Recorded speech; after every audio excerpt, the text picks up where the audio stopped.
put mine on this top shelf. I don't know if you want to put yours down there or just keep it over there.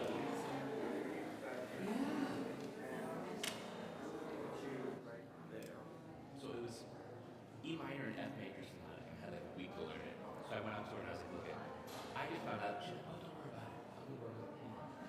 But she came up to me after and she's like, personal music. Yeah, I said keep it back here because I probably wouldn't drink it once. What does that mean? Does that mean I'm so bad? Okay. Oh, we just. Okay. Whoa.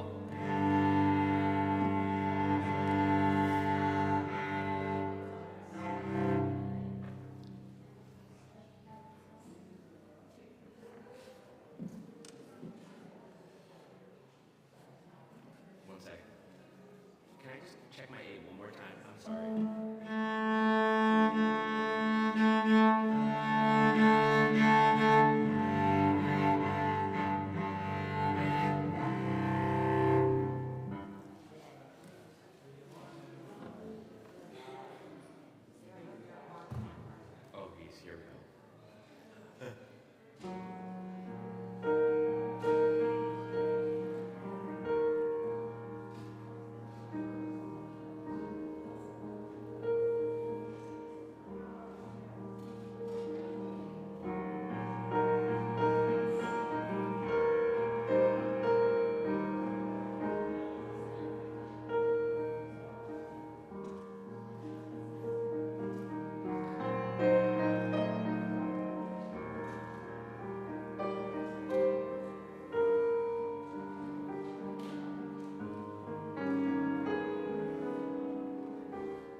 Good morning, and welcome to Mount Vernon Unitarian Church on this beautiful Sunday.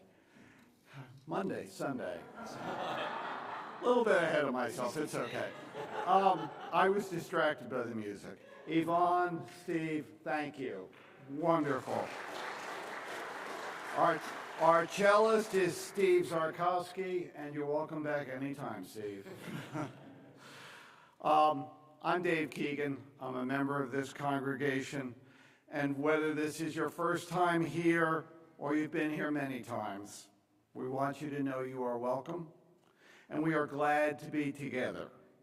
Our church is now offering Sunday services both in person and virtually. Whether you are here in the chapel or joining us from home, you are welcome. We gather to recommit ourselves to the mission of this church, to support one another in our spiritual journeys, to work for justice, to care for the earth, and to build the common good. We gather to recommit ourselves to dismantling systems of oppression and injustice. It is good to be together. Our service this morning is led by one of our members, Brian McDonald.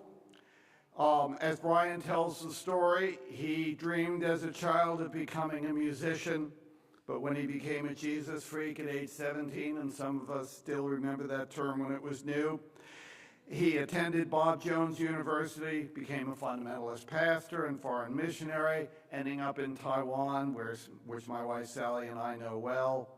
It was a journey lasting 30 years. He left the role as a Christian mission pastor in 2004, earned a PhD in counseling from William & Mary, and is today a psychotherapist in private practice in Old Town.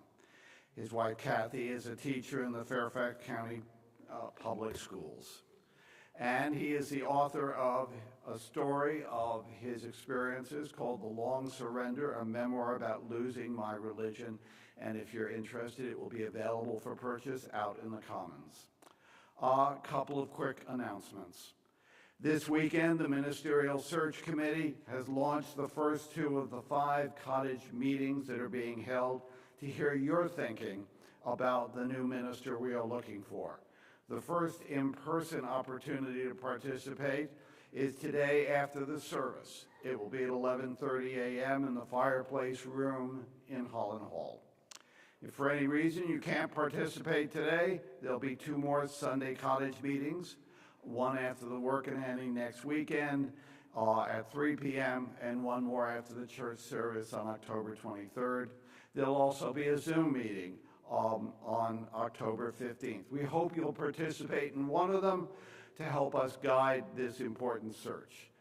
This afternoon, our local men's barbershop chorus, the Harmony Heritage Singers, will present a concert at 3 o'clock here in the chapel. They preserve the great American tradition of barbershop music. And it's a benefit for Alice's kids, and all are welcome. Finally, we remind you to look to your email for newsletters and the website for information about worship services and other church activities. Please know that if you are ever in need, your church staff members are always available by phone or email. Now, let us turn our hearts and minds to worship.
This morning, as we light the chalice, I would like to read some words from Gifts of the Spirit by Philip Zaleski and Paul Kaufman. The religious traditions of the world suggest two complementary means by which to experience each moment as a divine gift. We may see the sacred in every moment, and we may make every moment sacred. Let us consider this today as we begin our worship.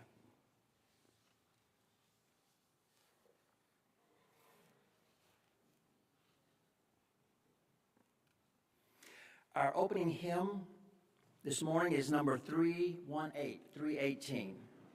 We would be one.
And written in our hearts. Love is the teaching of this church. The quest of truth is its daily task, and service is its prayer. To dwell together in peace, to seek knowledge and freedom, to serve life in community, to the end that all souls shall grow in harmony. This is our covenant with each and with all.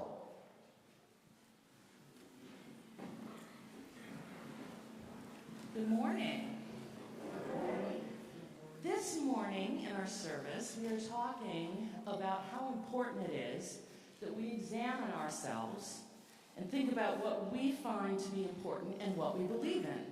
And it dawned on me that there is a game that we play in the upper elementary grades that gives us a snapshot of that. So I've asked some of my friends from upper elementary to come play with me today so we can show that to you. Do we have any of our friends today? Yeah, come on up, Maya. Who else? Yeah, Sylvia.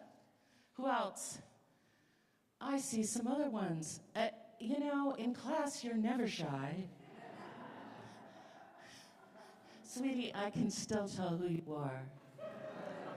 Why don't we line up here on this red carpet.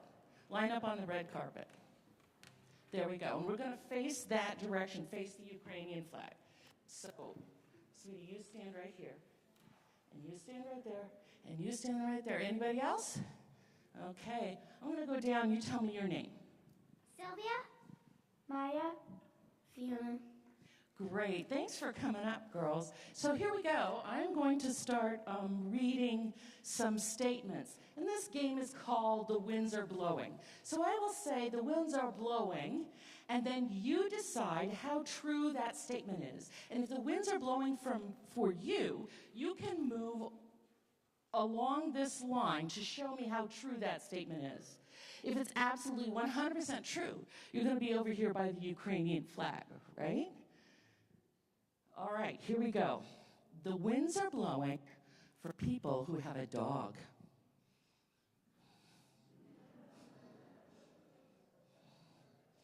Wow. What's the name of your dog?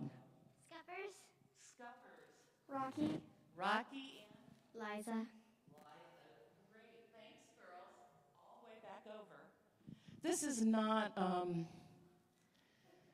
scientific. Not all UUs have dogs, but apparently it's popular. How many of you like to play or watch basketball?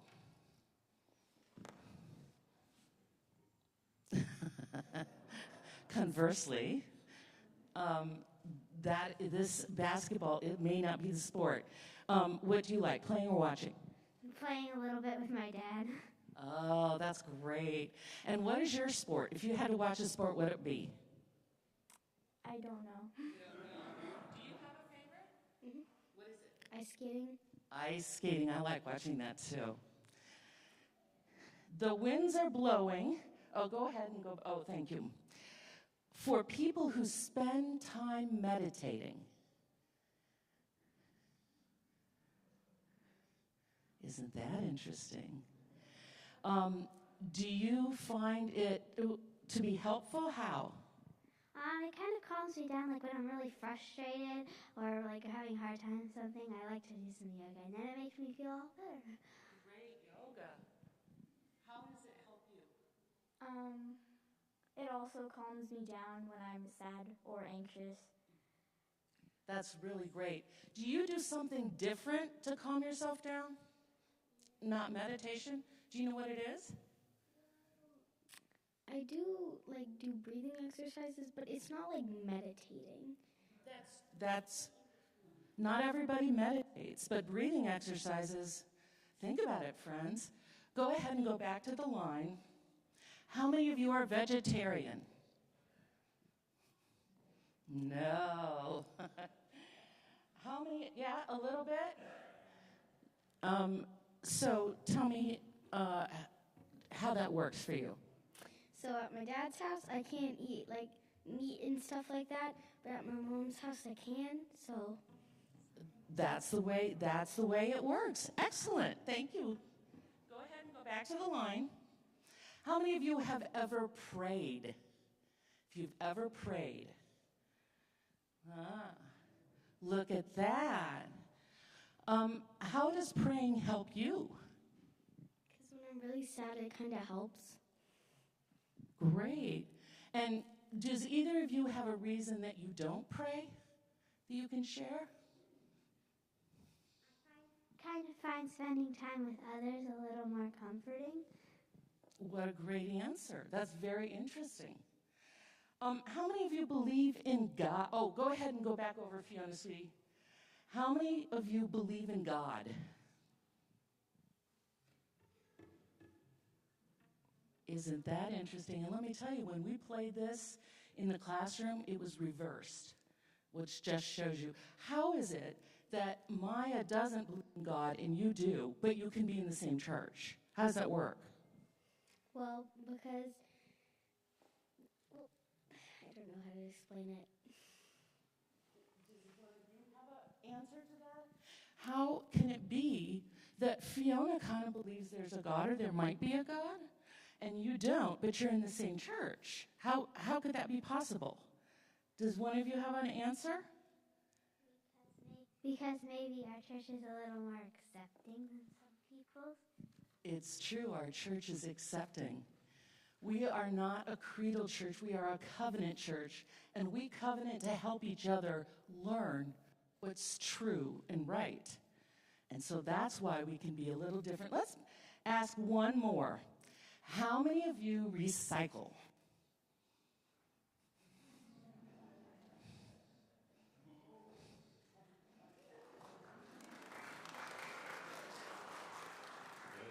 These are Unitarian Universalist children.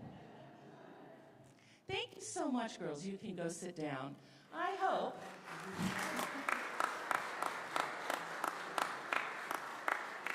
I hope if you have not thought about these questions yourself, you spend a little time doing that this week, even if you don't have a dog.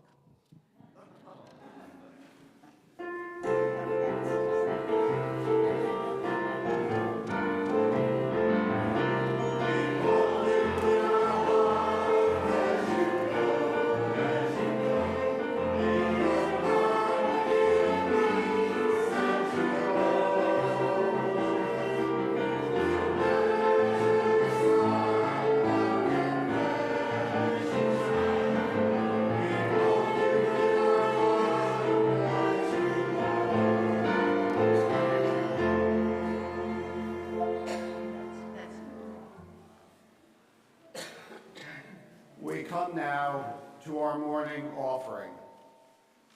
At this time, Mount Vernon Unitarian Church asks each of us to show our spiritual and material generosity. I give because I am here among friends and fellow seekers of truth and justice, in a place where love and compassion are the only standard. Each week, we share the plate with a charitable organization that you, our members, have chosen. And this week, we are sharing our offering with No Child Goes Hungry, an organization founded by our Reverend Karen Rasmussen. And I think we have a video that Karen put together to explain what they do.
Please.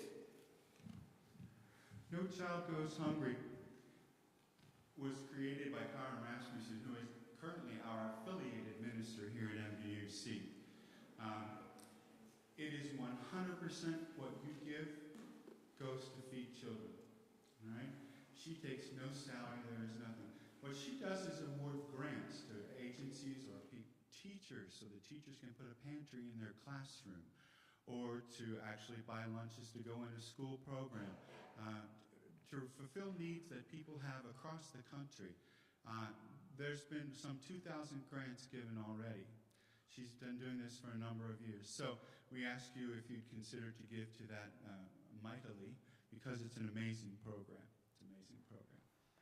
Thank you, Mark. I invite you to contribute whatever you're most comfortable with to No Child Goes Hungry and to this church community. If you would like to write a check for the offering, please make it out to MVUC and in the memo line indicate what it is for.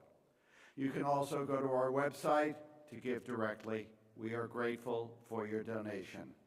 During the offering, you're welcome to come forward in silence to light a candle of joy or sorrow. And now will the ushers please come forward.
I invite you now to take a moment to prepare yourself for a time of reflection.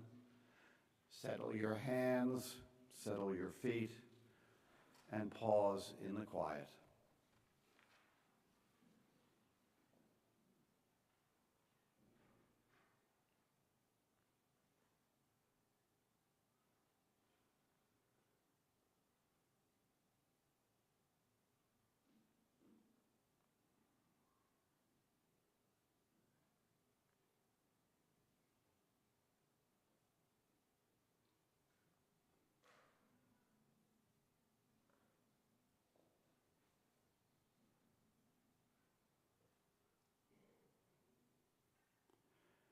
we sit here in the quiet of this moment, knowing that we have the ability to grow in the quiet and to extend the quiet. We sit here knowing that in the quiet we can find the compassion to offer others and the humility to accept compassion from others. I invite you to remain seated as we sing hymn 193. Our faith is but a single gem. The second verse of this will be treated to music by Stephen and Yvonne. I'll help you.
Our first reading this morning comes from The Seven-Story Mountain, the autobiography of a Trappist monk, Thomas Merton.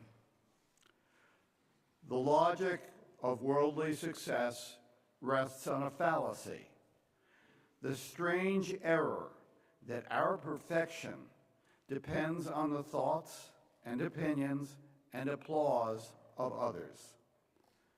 A weird life it is, indeed, to be living always in somebody else's imagination, as if that were the only place in which one could at last become real.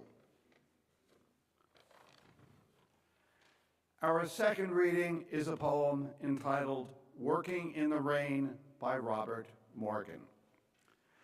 My father loved more than anything to work outside in wet weather. Beginning at daylight, he'd go out in the dripping brush to mow or pull weeds for the hog and chickens. First, his shoulders got damp, and the drops from his hat ran down his back. When even his armpits were soaked, he came in to dry out by the fire, make coffee, read a little. But if the rain continued, he'd soon be restless and go out to sharpen tools in the shed or carry wood in from the pile, then open up a puddle to the drain, working by steps back into the downpour. I thought he sought the privacy of rain, the one time no one was likely to be out, and he was left to the intimacy of drops touching each leaf and tree in the woods, and the easy muttering of drip and runoff, the shine of pools behind grass dams. He could not resist the long ritual, the companionship and freedom of falling weather, or even the cold drenching, the heavy soak and chill of clothes and sobbing of fingers and sacrifice of shoes that earned a baking by the fire and washed fatigue after the wandering and loneliness in the country of rain.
An ancient Jewish fable tells of a rabbi who one day decided to take a walk in the forest near the synagogue where he presided over his congregation. And after he had walked for a while, he realized that he had become lost. And so he began to search for the path to return to the synagogue. And search as he would, he could not seem to find his way back. After a little time had passed, he came upon a group of people also walking. And he realized that they were some of his congregants. So he was happy to see them. They were happy to see him as well. And they said, "Rabbi, we're so happy to see you. We took a walk in the forest and we're lost and we cannot find our way out. Could you please show us the way?"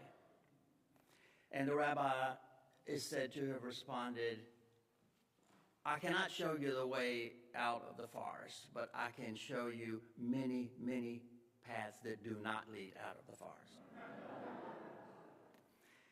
In another telling of the story, the rabbi says, "Unfortunately, I cannot tell you the way to get out of the forest, but let us walk together as we search for it." Religion, in so many cases, as we look at the religions of the world, is about defining the right way and saying, Now you come and you agree that you believe this right way. In 1981, I was ordained as a Christian minister. I was 25 years old. I had been to college and seminary.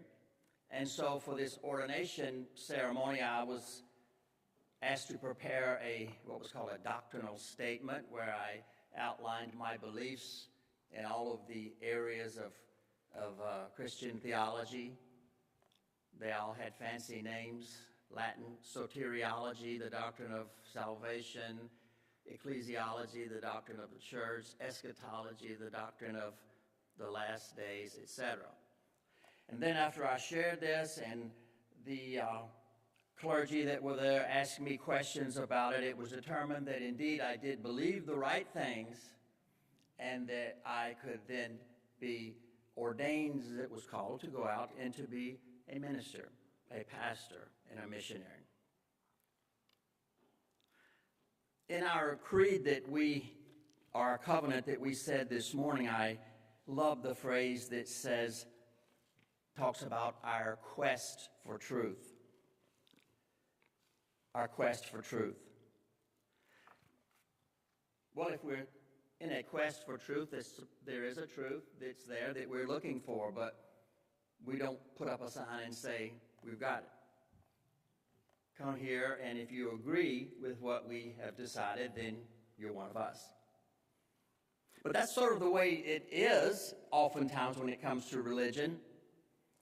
When I was about 17 years old, and Dave read the little intro, I was in high school, and I had some sort of an experience, some consciousness of something greater than myself, of God. And so I began involvement in some religious activities, and early on that was called being a Jesus freak, which we said meant that you are like hippies, except that you got high on Jesus.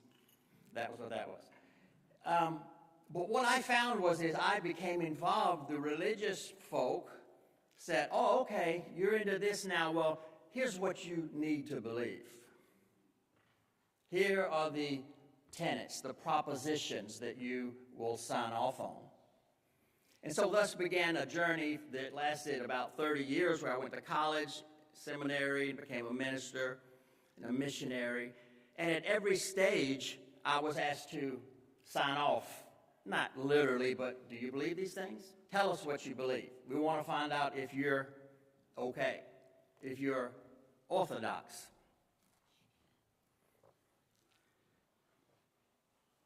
In my book, I tell a story that made a profound impact on me.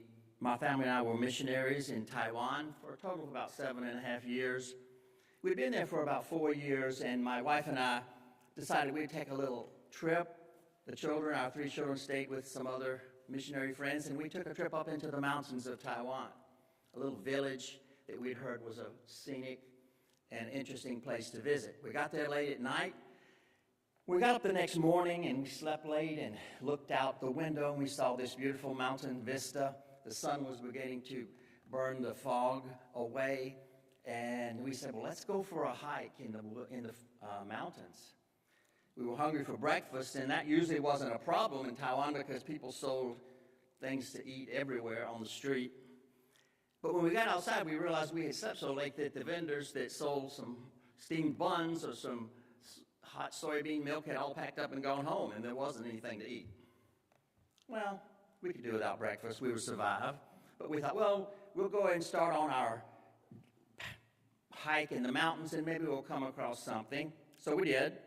We began to follow a path away from the village and into the mountains, and it was beautiful.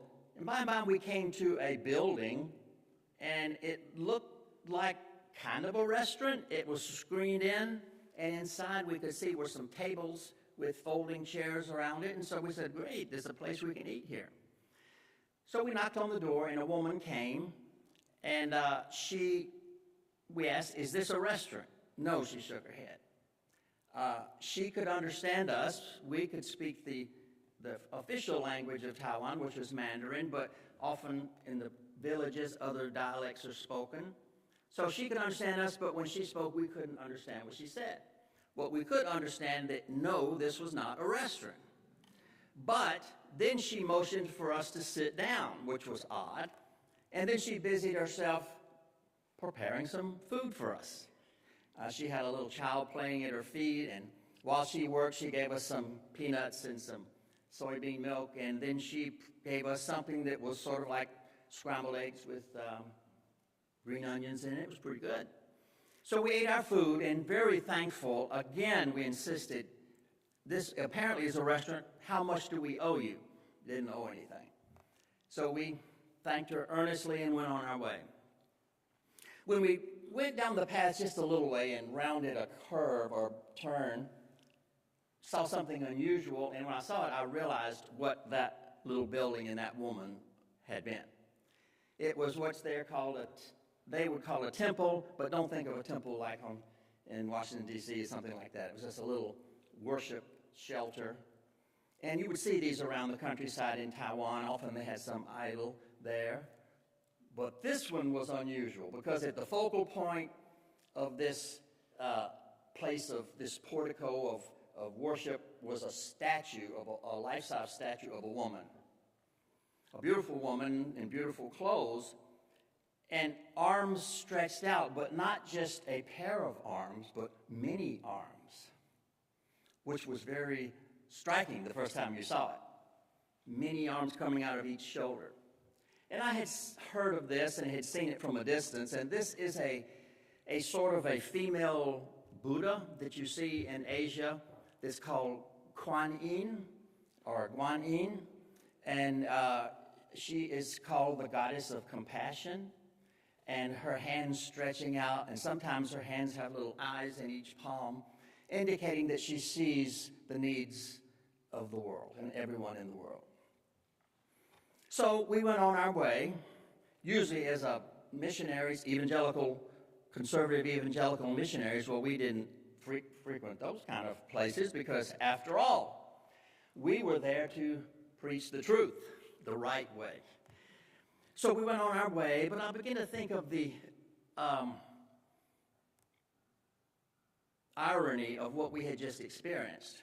Because here we were, missionaries there in this country to proclaim a certain way of viewing God, and here this woman who was obviously involved with something completely different, yet had extended kindness to us. And you know, eating is the most basic of human needs, and it's a way to connect with other human beings. And it was something about her doing that for us and asking nothing in return that struck me deeply. It was a peculiar experience.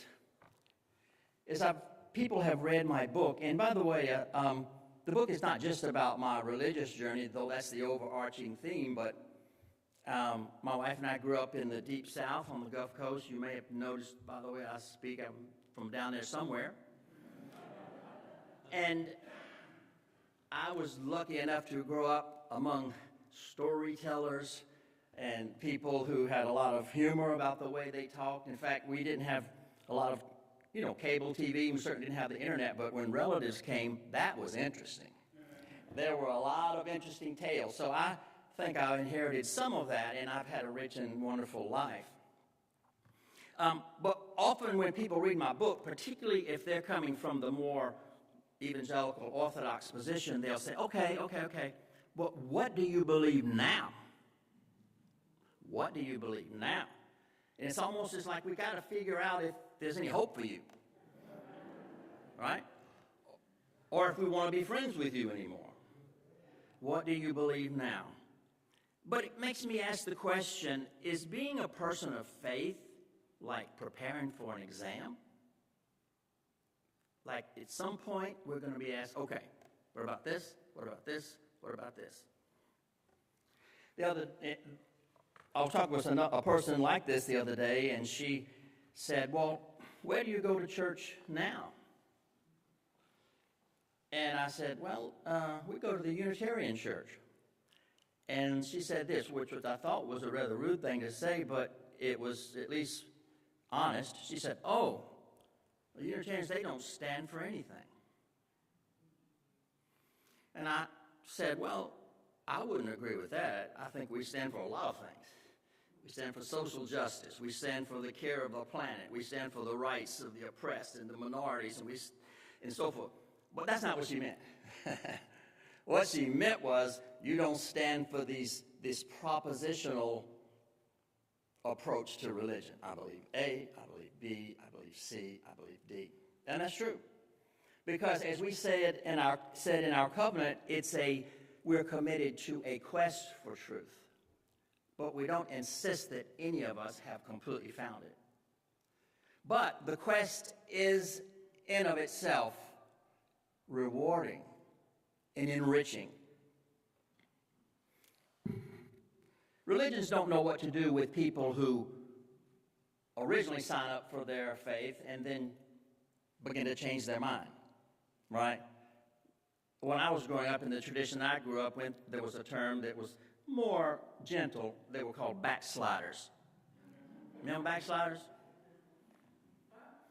It sounded like you kind of stepped on a religious banana peel and found yourself down in the ditch and that you could be brought back. But there are other terms that are used that aren't as gentle. Heretic. Apostate. You no longer believe the right thing. And churches pretty much are set around a certain set of beliefs, right? Somebody at some point says, I got to figure it out. I'm going to put up a sign. I'm going to etch it in stone. We're going to embroider it in cloth. And this is what we believe. When I was a minister, there was a fellow pastor that was a pastor of a historic church in this particular town, not here. And the church where he was the pastor was 100 years old. And he told me a funny story one day. He said that on the wall of their church was their church covenant. And he'd been up there for a long time, 100 years. And among other things, the church covenant said, the church prepares individuals for their intercourse with the world.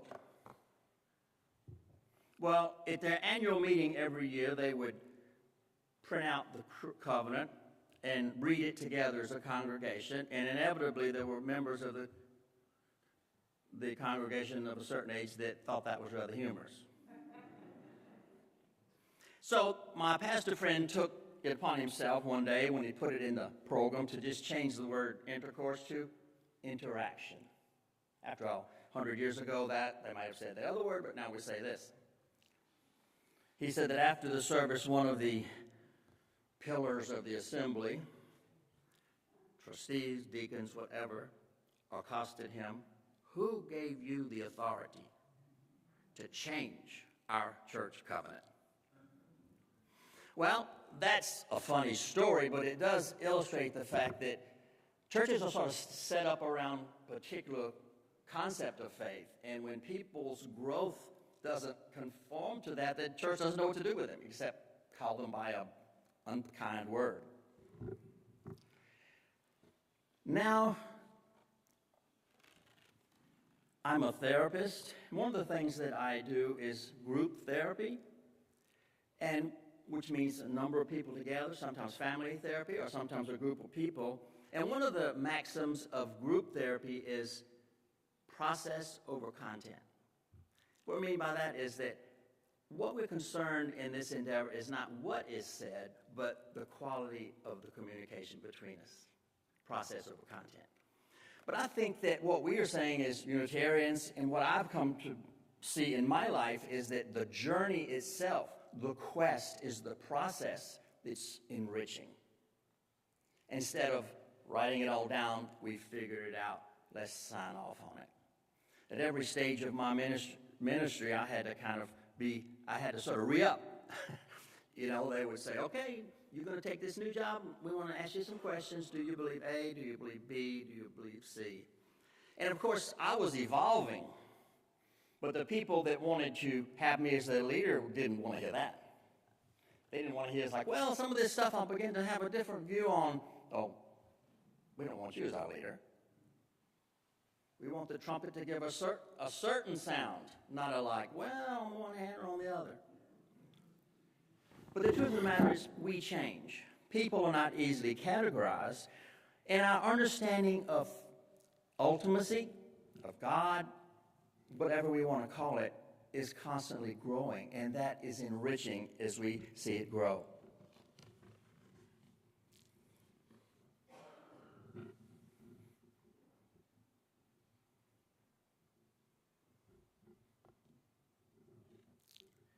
There's a form of therapy that was sort of instituted by the famous Viktor Frankl, who wrote the book Man's Search for Meaning, and it's called existential therapy. And the point is that the quest to find meaning in life is itself the meaning of life. The quest to find meaning is itself the meaning. And it's through the quest that we find meaning, we find peace. If you look at the Facebook and some of the social media, you may have come across the word deconstruction. Have you heard of that? Deconstruction. It refers to people who grew up in a very rigidly religious orientation, and they were told this is the way it is, this is the way it is, this is the way it is. And now they have found that that didn't work for them, and in fact they're questioning that. But they're having to deconstruct. Someone attempted to create this structure within their psyche, but now they cannot accept it, but it's not as easy as just saying no. They have to slowly, piece by piece, deconstruct. And that's what often happens. But here, we encourage each other to seek, to share. The quest for truth is our daily task. It's time for us to sing again. And Mark, I'm going to ask you to announce the next hymn.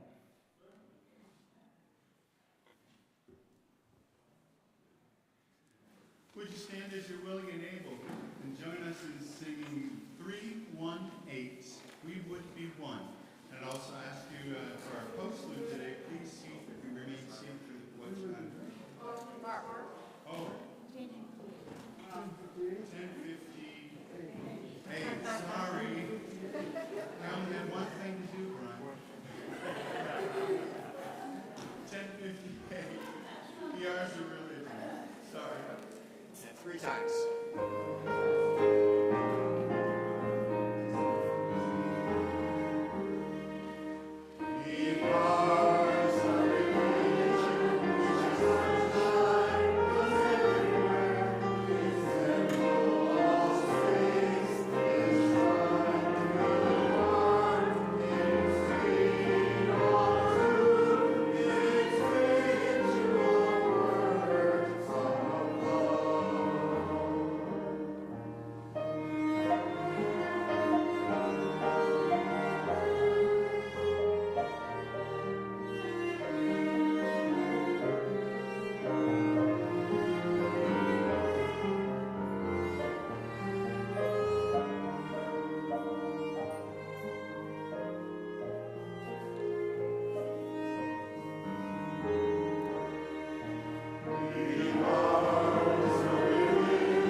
And join us as we extinguish our chalice.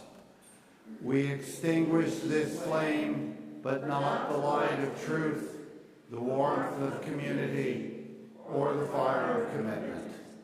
These we carry in our hearts until we are together again.